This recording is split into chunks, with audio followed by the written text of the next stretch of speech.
antiche fiamme di Notre Dame interrogano il Veneto sulla tutela dei suoi beni inestimabili. Ecco come la Basilica di San Marco ed il Santo a Padova si difendono dal pericolo incendi. La vicinanza del Teatro La Fenice a francesi e parigini dopo il messaggio solidale durante il rogo, la promessa dei vertici del teatro: vi daremo una mano. Ed oggi in Veneto in visita c'era l'ambasciatore francese. Prima tappa a Treviso: siamo uniti nel dolore e nella volontà di ricostruire Notre Dame, ha detto l'ambasciatore, dal vostro territorio una grande solidarietà. Fase allarme dopo che le analisi ARPA avevano riscontrato la presenza nelle acque del fiume Po tra Emilia e Lombardia. Il presidente Zaia torna a ribadire: questione nazionale, il governo ponga limiti zero. Prima lo stordisce con un taser, poi cerca di strangolare il socio in affari che aveva un debito con lui, arrestato imprenditore trevigiano. Rubano 6 kg di lingotti d'oro dall'auto di 2 rappresentanti Oraf in sosta in un'area di servizio a Cessalto, giovani ladri bloccati a Cona. Può vedere la luce solo ogni 5 anni per poche settimane. Per il 500° leonardesco il celebre uomo vitruviano è in mostra assieme ad altri 34 disegni autografi del maestro. Buonasera, ben ritrovati con l'edizione del Veneto dei telegiornali di Antenna 3. Sconcerto anche nella nostra regione dopo il terribile incendio che ha colpito la cattedrale di Notre Dame de Paris. A Venezia ci si interroga su quanto siano in sicurezza gli edifici storici della città, a partire dalla Basilica di San Marco. Sentiamo. Un rogo impressionante e terribile, quello che ha devastato la cattedrale di Notre Dame a Parigi, seguito con sconcerto e apprensione anche in Veneto. A Venezia, dove nel corso dei secoli diversi monumenti sono stati distrutti dalle fiamme, oltre ad esprimere solidarietà verso la Francia, ci si interroga sui sistemi di prevenzione e contrasto degli incendi negli edifici storici della città. La Basilica di San Marco, ad esempio. Rispetto a Notre Dame, la chiesa veneziana ha poche strutture in legno, concentrate sulle cupole, dove, come per la Basilica della Salute, è stato attivato un sistema antincendio all'avanguardia. Si chiama water mist, che riempie in caso di incendio di una parte, riempie completamente l'aria con una gocciolina di pioggia, e quindi spegne l'incendio togliendo l'aria e senza danneggiare con l'acqua le cupole sottostanti sulle quali ci sono i mosaici. Ci sono oltre 400 sensori che vengono continuamente controllati. A San Marco sono inoltre previste esercitazioni con le squadre dei vigili del fuoco e i volontari. Venezia, oltretutto, è coperta da un'ampia rete esterna di idranti a colonna. Sulla Basilica c'è ora anche un impianto di parafulmine e un'attenzione particolare in caso di cantieri aperti per lavori di restauro. Noi cerchiamo di stare molto attenti, mettiamo degli impianti provvisori anche quando abbiamo delle strutture provvisorie. Quello che è successo non solo alla Fenice ma anche alla chiesa di San Geremia sono tutte cose che sono venute dall'esterno della struttura, come pare anche a Notre Dame. Quindi direi che la parte che bisogna migliorare in generale su queste cose, comunque bisogna stare molto attenti, e quando si mettono su queste strutture provvisorie. Il devastante rogo di Parigi, anche Padova non è rimasta indifferente, sede ovviamente Padova di un altro luogo importantissimo della cristianità. Siamo andati a scoprire come la Basilica di Sant'Antonio si difende dagli incendi. Nel 1749, quando 4 delle 8 cupole della Basilica sono state distrutte da un furioso incendio. Si è sviluppato nella parte lignea delle cupole. Anche qui, come a Parigi, la volta in pietra e mattoni non è stata danneggiata. Forse pochi sanno che 270 anni fa la Basilica del Santo subì le conseguenze di un rogo devastante. Tragica fatalità, come per Notre Dame, accade nella settimana che precedeva la Pasqua. A raccontarlo è padre Giuliano, memoria storica della Basilica, esperto e conoscitore dei sistemi di sicurezza che la proteggono. Le cupole all'epoca vennero ricostruite in pochi mesi.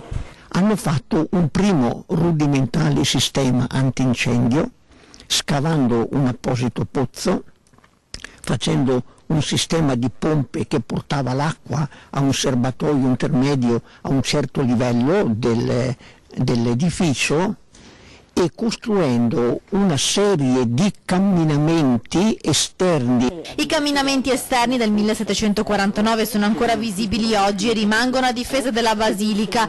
Ora il nuovo impianto è stato messo a punto tra il 1997 e il 1999 durante i lavori di ristrutturazione dei tetti in occasione del Giubileo. Per prevenire il cortocircuito, tutto l'impianto elettrico è staccato dal legno, non esistono cavi inchiodati come era in passato sui legni e è collocato all'interno di tubature metalliche. Poi c'è l'allarme e la sorveglianza con sensori di fumo posizionati all'interno della basilica collegati a telecamere in grado di individuare subito il luogo d'origine del rogo. In caso proprio di pericolo che c'è la fiamma, allora abbiamo un sistema di primo intervento che è costituito da un serbatoio di acqua pulita, da delle pompe automatiche che partono con dei motori diesel. In passato, in caso di incendio, l'acqua veniva presa dal pozzo e portata con i secchi fino al punto del rogo.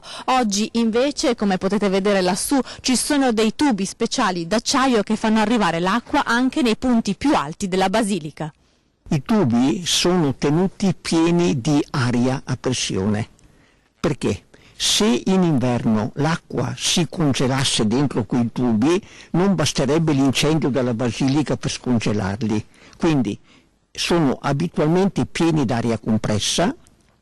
In caso di allarme l'aria esce nel giro di pochissimi secondi e nel frattempo intervengono le pompe a spingere l'acqua a pressione fino dove serve. E tra i primi a manifestare la propria solidarietà ai francesi dopo il rogo di Notre Dame, il Gran Teatro La Fenice di Venezia. Noi abbiamo preferito soprattutto, piuttosto che chiuderci nel dolore, aprirci ad un messaggio di speranza, perché come siamo risorti anche noi 2 volte dalle nostre ceneri, così vogliamo ed è l'augurio che facciamo, e con questo spirito diciamo positivo verso gli amici francesi e la loro cattedrale di Notre Dame. 29 gennaio 1996, una data drammatica e indimenticabile non solo per i veneziani, ma queste immagini che avevano scioccato il mondo appartengono oramai alla storia. Per la seconda volta il Gran Teatro La Fenice è rinato dalle proprie ceneri proprio come l'animale mitologico di cui porta il nome, ed è proprio dal superamento di quelle drammatiche esperienze che La Fenice è stata tra i primi a far sentire la propria vicinanza a Notre Dame. La Francia è un paese che è molto vicino, un popolo che è molto vicino a Venezia e alla Fenice. Vicinissimo, vicinissimo alla Fenice, e noi siamo vicini a loro. Sono assolutamente tra i più affezionati alle nostre rappresentazioni. A favore di Notre Dame potrebbe esserci qualche cosa che va oltre la solidarietà? Potrebbe esserci qualcosa. So che comunque la creatività del nostro sovrintendente e assieme a quella del nostro sindaco Luigi Brugnaro sono sicuro che porterà qualcosa di interessante. Stay tuned. Ed oggi in visita a Treviso c'era l'ambasciatore di Francia in Italia. Un presidio fisso di vigilanza 24 ore al giorno, 94 telecamere, 82 idranti, 400 sprinkles, il sistema automatico di spruzzatori a pioggia. Dopo l'incendio del 1996, il Gran Teatro La Fenice, così come il Malibran, è dotato di un sistema antincendio all'avanguardia e raro per un teatro storico, le cui centrali operative si trovano sotto l'edificio. Questo è il cosiddetto locale pompe del Teatro La Fenice. Questo è il cuore dell'antincendio del teatro. Che cosa si trova qui? Qua abbiamo le pompe che danno pressione agli impianti di spegnimento ad acqua sprinkler, praticamente l'impianto umido, e alla rete di idranti del teatro. Per questa rete qua abbiamo 250 metri cubi dietro quella parete, una vasca di 250 metri cubi che è la riserva idrica per la rete di idranti e anche degli sprinkler. E nell'eventualità questa non bastasse, abbiamo la possibilità di intercettare la rete antincendio del Comune di Venezia, residente sull'isola, attraverso una valvola bypass che è ubicata in Campo San Fantin, e nel caso in cui anche la rete antincendio del Comune di Venezia fosse insufficiente, c'è un altro sistema di pompe che pescano l'acqua direttamente dai canali. Tutti i sistemi antincendio vengono sottoposti ad un continuo controllo. Qui ci troviamo in un secondo locale sotterraneo, dove si trovano le pompe ad acqua nebulizzata attive in altri 2 ambienti del teatro. Adesso lei ha la mano su È una valvola di prova e qui abbiamo 2 ugelli dimostrativi per vedere come funziona questo impianto. Perfetto, procediamo allora.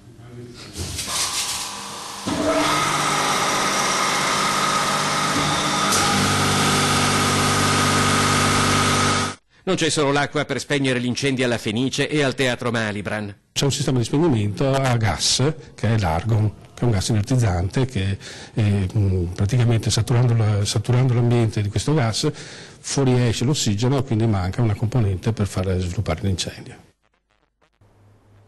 Era, come avete visto, il sistema antincendio del Teatro La Fenice di Venezia. Sentiamo ora che cosa ha detto l'ambasciatore di Francia in Italia, che oggi era in visita a Treviso. Stiamo veramente valutando tutto questo e siamo uniti nel dolore ma anche uniti nella voglia di ricostruire. All'indomani del rogo che ha devastato a Parigi il tetto di Notre Dame, i francesi sono uniti nel pensare già alla ricostruzione della cattedrale. La conferma dall'ambasciatore di Francia in Italia, Christian Masset, in visita a Treviso.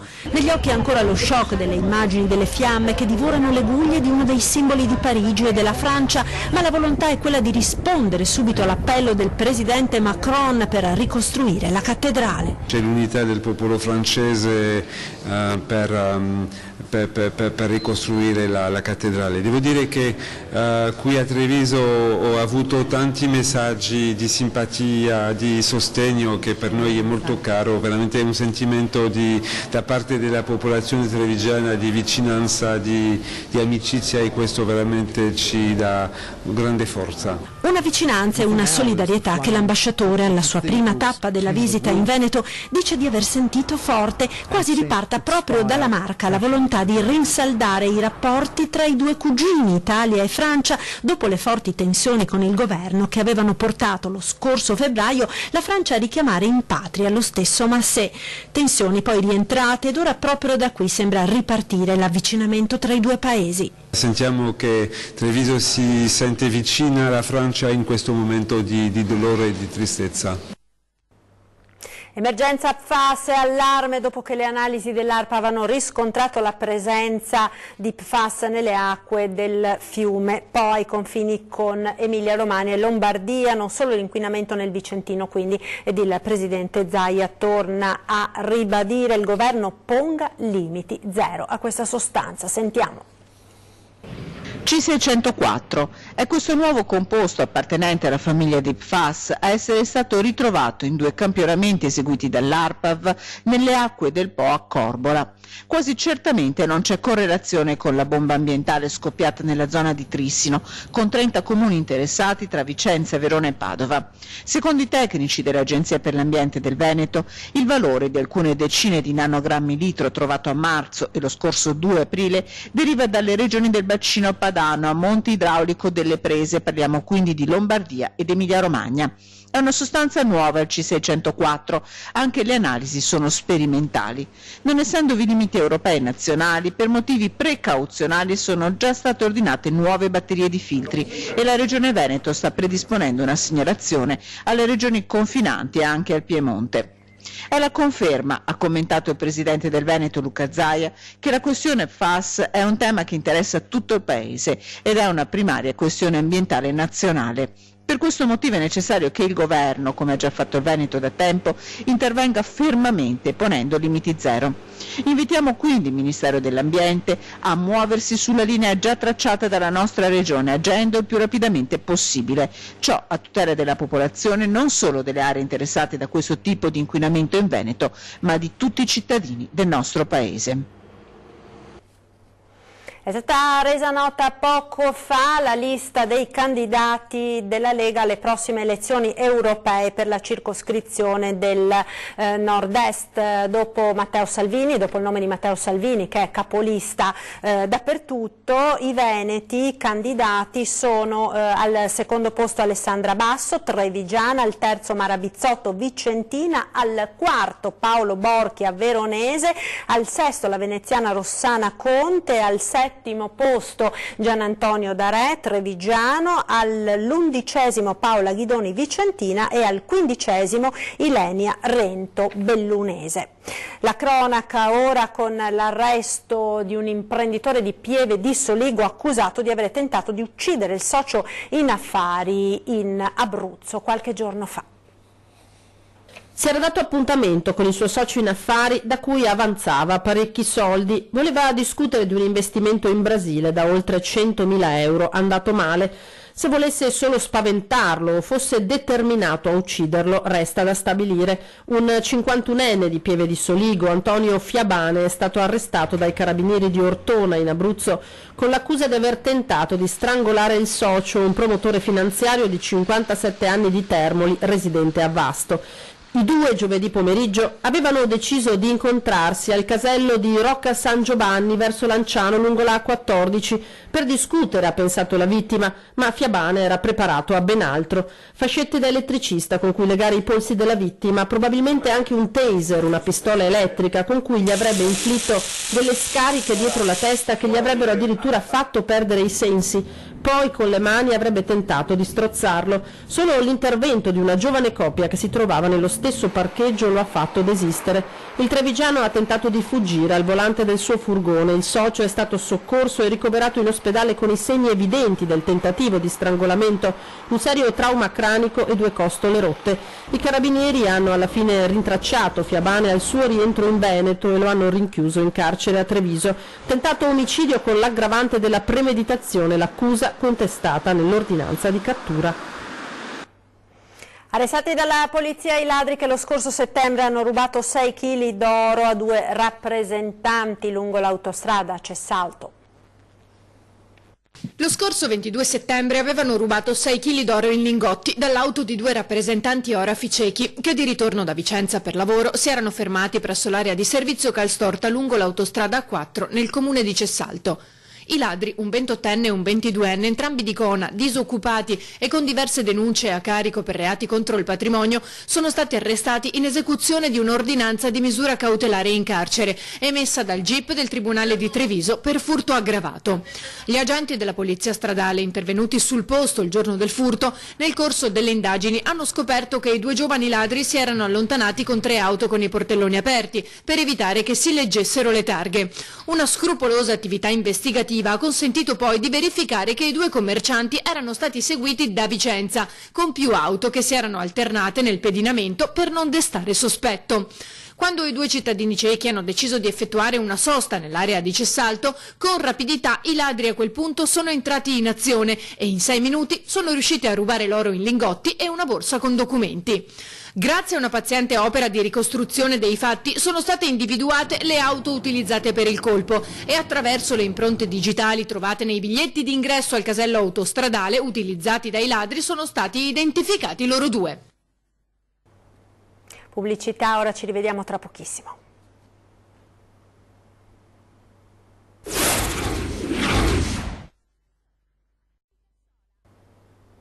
E rieccoci in diretta con l'edizione del Veneto dei nostri TG. Pizzicato mentre fuma in auto con il figlioletto a bordo, maxi multa per questo papà, sentiamo.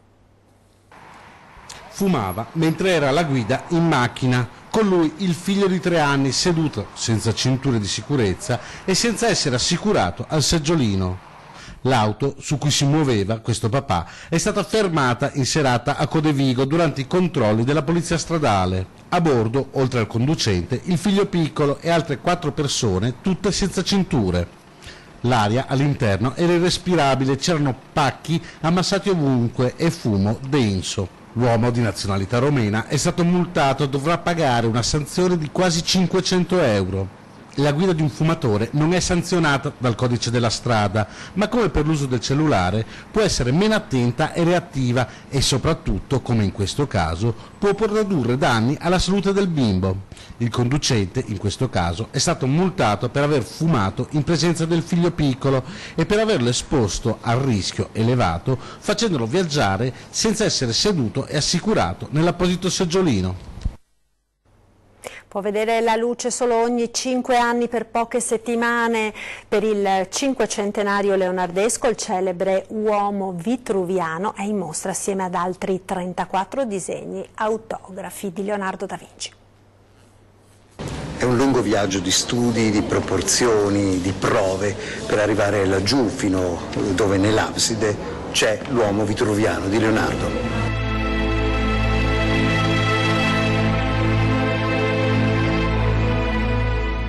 Il percorso verso una delle icone del mondo d'Occidente, fragile come la carta ma immensa come il sapere, è stato lungo anche per lo stesso Leonardo. L'uomo vitruviano, conservato nei caveau delle gallerie, è infatti il culmine di tanti studi, tante sudate carte da parte del maestro, e alla fine compare laggiù, luce nel buio delle cose ancora da conoscere, svelato per qualche mese nell'abside di quella che fu la Chiesa della Carità. È diventato ai giorni nostri un'icona del nostro tempo, addirittura un simbolo della cultura occidentale. Perché? Perché riunisce in sé quella aspirazione agli ideali classici di perfezione e di armonia. L'uomo è al centro, lo si dice spesso, ma in questo caso il centro è lì, a portata di mano, tangibile. Il centro del cerchio rappresenta l'ombelico e quindi l'origine spirituale dell'uomo. Il centro del quadrato cade sui genitali e quindi rappresenta l'origine materiale, terrena dell'uomo. Però il tutto è fuso in una relazione armonica dalla sezione aurea, quella che Luca Pacioli definiva divina. Soffermiamoci sul piede, è in una posizione naturale, scelta ovviamente voluta da Leonardo perché quel piede è la misura di tutto.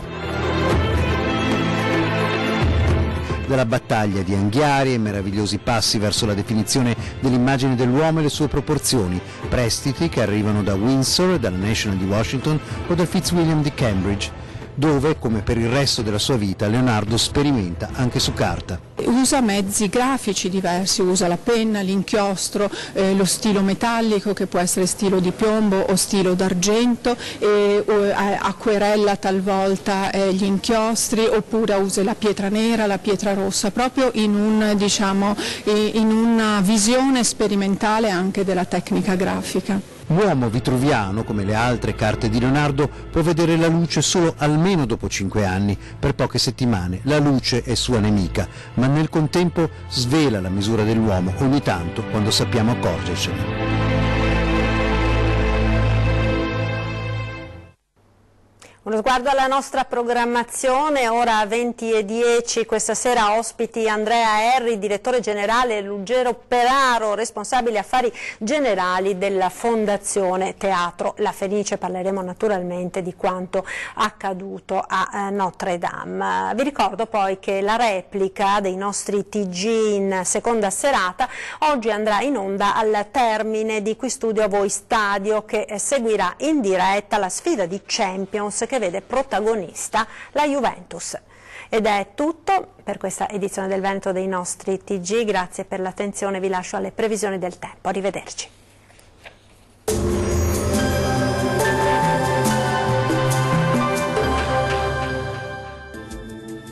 Ben ritrovati al meteo. L'anticiclone si espande ulteriormente sul nostro territorio a garanzia di un'altra giornata caratterizzata dal bel tempo.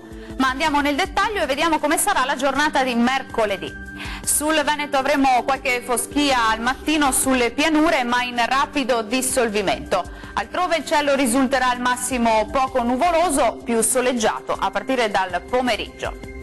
Temperature minime tra 1 e 8 gradi, massime in aumento comprese invece tra 16 e 18 gradi. Tanto sole anche sul Friuli Venezia Giulia, con cielo poco nuvoloso. Nella seconda parte della giornata tuttavia non si esclude qualche breve rovescio sui monti. Temperature minime tra 6 e 10 gradi, massime tra 16 e 20 gradi, dunque molto gradevoli. Raggiungiamo infine il Trentino Alto Adige. Con ampio soleggiamento ovunque sulla nostra regione, il cielo si presenterà sereno o al massimo con presenza di poche nubi a carattere sparso. Temperature minime sui 6 gradi, massime in aumento tra 18 e 19 gradi. Dal meteo di Antenna 3 per ora è tutto. Arrivederci.